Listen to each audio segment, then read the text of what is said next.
Президент Сооронбай Жээнбеков бүгін 22 октябрда Японияға иш сапарын алқағында мекендештер менен жолугушту. Президент Япония Кыргызстанга эгемендүүлүк алгандан бери колдоо көрсөтүп келе жаткандыгын, жалпы жардамдын суммасы 1 миллиард АКШ доллардан ашын каражатты түзгөндүгүн, Япон жардамынын бөлүнгөн каражаттардын жарымы грант түрүндө болгонун эске салды. Мамлекет башчысы менен баарлашууда мекендештер Япониядагы жашоо турмушу жана келечек пландары тууралуу айтып беришти. Алар Япониянын жогорку окуу жайларында стипендиялык программаларда берилүүчү орундарды көбөйтүү өтүнүчүн келтиришти. Ошондой эле кыргызстандыктардын Японияда алган билимин, тажрыйбасын мекенинде кеңири колдонууга мүмкүнчүлүк берүү максатында мамлекеттик органдардын ишмердүүлүгүнө жана мыйзамдарга өзгөртүүлөрдү киргизүү боюнча каалоо тилектерин билдиришти. Жолугушууда Кыргызстанды өнүктүрүү, жарандардын бул процесске катышуусу, улуттук экономикадагы кичи жана орто ишкерликтин орду жана башка маселелер боюнча пикир алышуу болду. Сооронбай Жээнбеков мекендештер мекенине кайтып келгенден кийин алган билимин, тажрыйбасын мамлекеттик органдардын ишмердигин жана мамлекеттик башкаруу системасын жакшыртууга колдонот деп ишенимин билдирди. Силер менен алыскы Япония жергесинде иштеп, окуп жашап жүргөн мекендештер менен жолукканга да кубанычтабыз. Ушул жердин тилин, тарыхын, маданиятын үйрөнүп, буюрса Кыргызстандын келечеги силерсине калат Кудайым буюрса. Жумуш сапар менен Япониянын императорунун такка отуруп, Азия менен келдик, качып кетели деп. Келгенибиз эми билесиңер, Япония мамлекети эгемендүү мамлекет болгондон баштап абдан көп жардам көрсөттү. 1 миллиард долларга жакын жардам, ошонун жарымы гранттык техникалык жардам болду. Калган жарымы жеңилдетилген узак мөөнөттүү кредиттер болду. Буякта инвестиция тартканга, технология тартканга аракет кылышат. Биз дагы ошого аракет кылыш керек. Дүйнөдөгү 3-чү экономика, жер жүзүндөгү эң алдыңкы технология Японияда. Бул жерден үйрөнө турган абдан көп нерсе бар, ала турган көп нерсе бар. Бүт тармактар боюнча үйрөнө турган, иштей турган маселелерден көп Япония боюнча.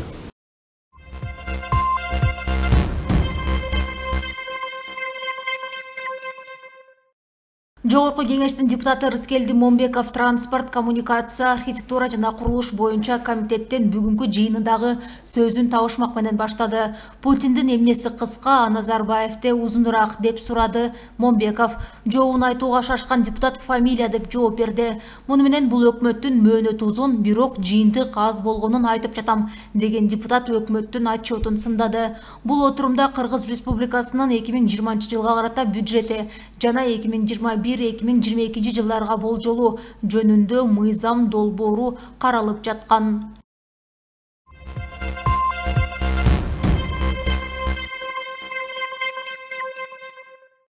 Жогорку кеңештин мурдагы төрагасы Зайнидин Курманов төраганын парламенттеги кызматтык укуктары тууралуу айтып берди. Анда ал спикер статусун жогорку кеңеште жыйындарды өткөрүүдөгү модераторлук кызмат катары гана баалады. Анын айтымында төрага парламент ичинде консультанттарды жана бөлүм башчыларын кызматтан алып же дайындоого гана укуктуу. Көпчүлүк спикер десе эле ойлойт экен, абдан ардактуу кызмат деп. Жок, ал башка депутаттар сыяктуу эле мандатка ээ. Болгону ага жыйындарды өткөрүүдөгү модераторлук гана укук берилген. Ал эми парламент ичинде эч кимге буйрук берүүгө укугу да жок деп билдирди Курманов.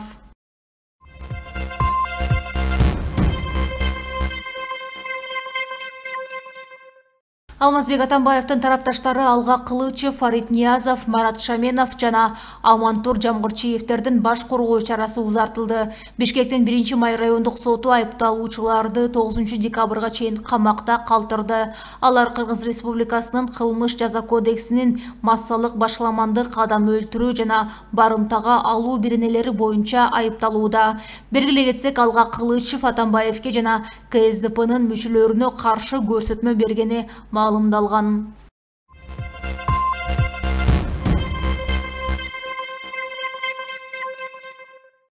Бишкектин полиция шаарчасы конушунда мурдагы ички иштер министри Молдомуса Кангантиевдин атындагы көчө пайда болду. Шаардык мэриядан билдиргенде, Көкжар жана Аламүдүндөн алыс эмес жаңы конуштагы көчөгө ушундай ат берилген. Аламүдүн району шаардык муниципалитеттин компенсациясына кирбейт. Кыргыз Республикасындагы географиялык объектилерди атоо, атын өзгөртүү, географиялык аталыштарды каттоо жөнүндө жоосуна ылайык географиялык объектилерди ачууга, иликтөөгө жана өздөштүрүүгө түздөн-түз катышкан, ошондой эле көрүнүктүү мамлекеттик жана коомдук ишмерлердин, илим жана маданият өкүлдөрүнүн жана мамлекетке эмгек сиңирген башка инсандардын аттары өзгөчө учурларда шаар жана башка конуштардан башка аты жок географиялык объектилерге берилиши мүмкүн. Башкача айтканда, кээ бир учурларда тирүү адамдардын ысымдары менен көчөлөрдү атоого мүмкүн, дейт басма сөз кызматы.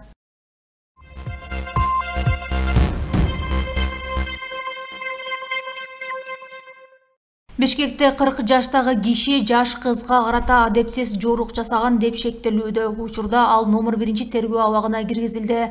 Кармалган жаран 6 жаштагы кызды алдап мончого алып барып, адепсиз жорук жасаганга аракет кылган. Кыз анын колунан суурулуп качып кетүүгө үлгүргөн. Андан кийин кыздын ата-энеси милиция чакырып, шектүүнү качып бара жаткан жеринен колго түшүрүштү.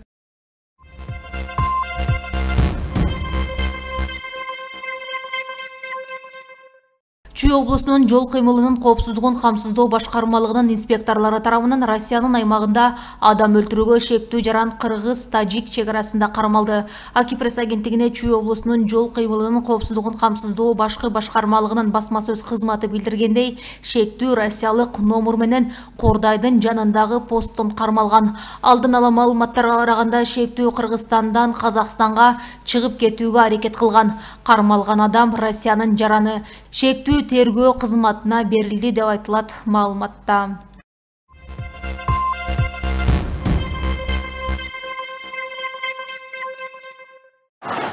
Уважаемый руководство, келіп таң қалайым сындырамын өтіп, мол адам. Тұрғанға ақың жоқ дейді берді.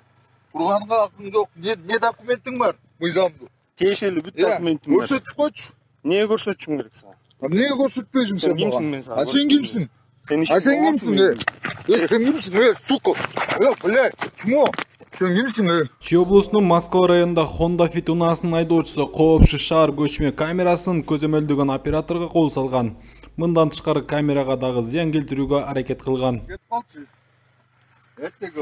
Бүгүн ал айдоочу кечирим сурап, туура эмес кылгандыгына өкүнгөн видео кайрылуу чыкты. Мына мен кетип баратып, жолдо турган кооптуу шаар деген кызматкерин аябай сөгүшө кетти керек. Ошодон кечирим сурагым келет, ошол жигиттен. Сиздерге рахмат.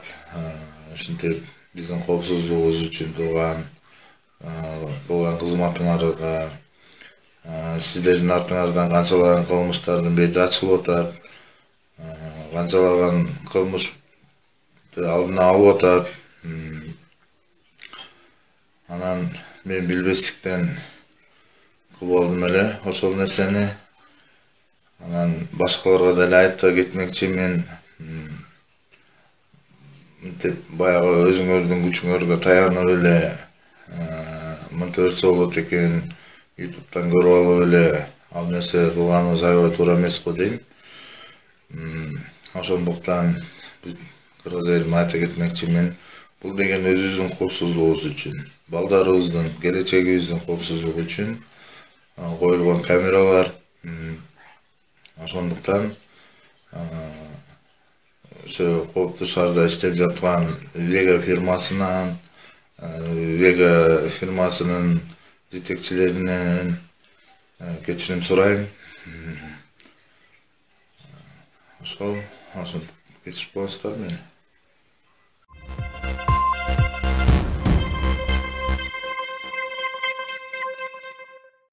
Бишкек шаарындагы көпүрөнүн алдынан 2 унаа кагышты. Бул тууралуу репортерго күбөлөр билдирип, видео жөнөттү. Бирок окуя качан болгондугу жөнүндө так маалымат жок.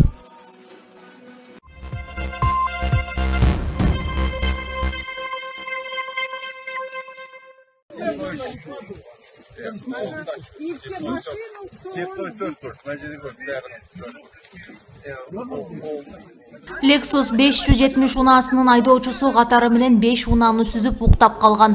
Белгилүү болгондой, жол тандабастын айдоочусу мас абалында болгон. Окуя Казакстандын Караганда шаарындагы турак үйлөрдүн короосунда орун алган. Дароо ал жерге жергиликтүү тургундар видео камералары менен чыгып, окуяны ордунан тартып калууга үлгүрүшкөн. Андан соң полиция кызматкерлери келип, чопурду алып чыгуунун аракетин көрүшкөн. Бирок ал укук коргоо органдарынын талабына баш ийген эмес.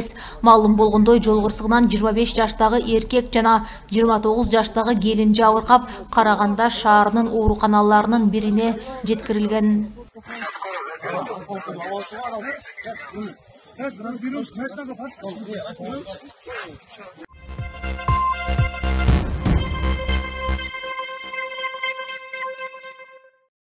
Орусиянын Кантагы авиабазасынан Москваны көздөй өзгөчө жүк бет алды.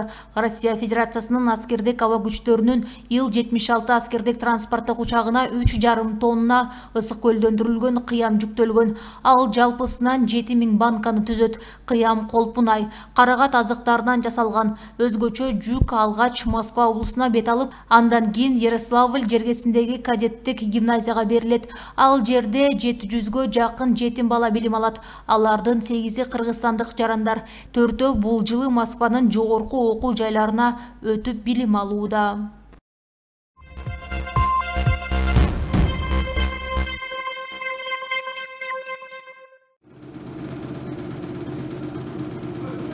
Орусиядагы милиция кызматкери документ көрсөтүүдөн баш тарткан кыргызстандыкты сабап салды. Анын видеосу социалдык тармактарга тарап, кызуу талкууга алынууда. Тасмада көрүнүп тургандай, полиция кызматкерлери кыргыз жаранын кафеден сүйрөп чыгып, буттарына тепкилешкен. Белгилүү болгондой, окуя Москванын Ленинград базарында болуп, укук коргоо кызматкерлери ал жерге мигрант аталышындагы операциянын алкагында барышкан. Бирок эң кызыктуусу, Орусияда мигранттар менен ишти полиция кызматкерлери алып барбайт. Ал үчүн федералдык миграциялык кызматы дегени бар. Демек, бул мигрант операциясы мыйзамсыз жүргүзүлгөн же болбосо жоопкерчиликтен кутулуу максаты көздөлүүдө деген ой келет.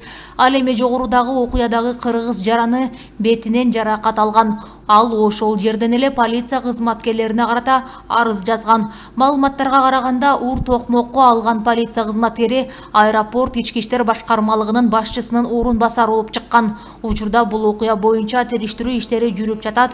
Россия Федерациясындагы Кыргызстандын элчилиги бул окуя боюнча кабардар экендиги маалым болгон.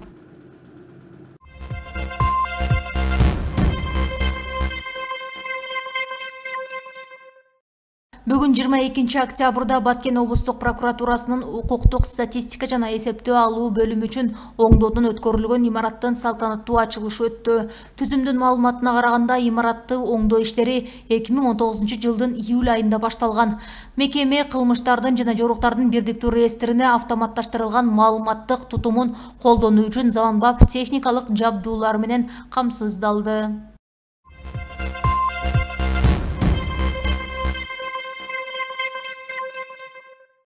Улуу жазуучу Чыңгыз Айтматовдун басылып чыкпай калган 2 повести жарыкка чыкты. Бул тууралуу Манас жана Чыңгыз Айтматов Улуттук академиясынан билдиришти.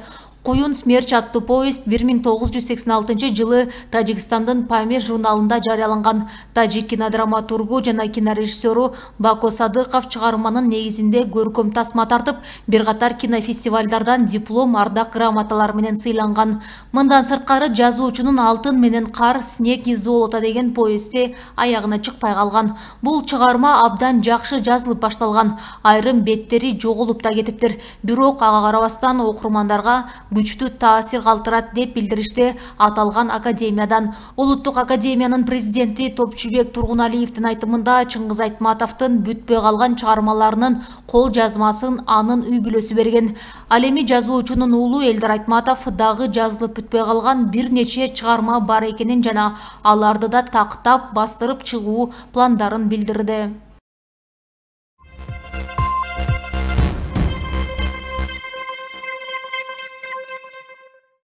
Ысык Көл облусунда жыл башынан бери 32 ишкана ачылды. Бул тууралуу 2019 жылдын 9 айынын жыйынтыгын чыгарган облустук коллегияда маалымдалды. Маалыматка караганда жалпы 219 адам иш менен камсыз болгон. Андан түшкөн салым 52,2 миллион сом түзгөн. Ишканалар өкмөттүн койгон тапшырмасынын негизинде ачылды.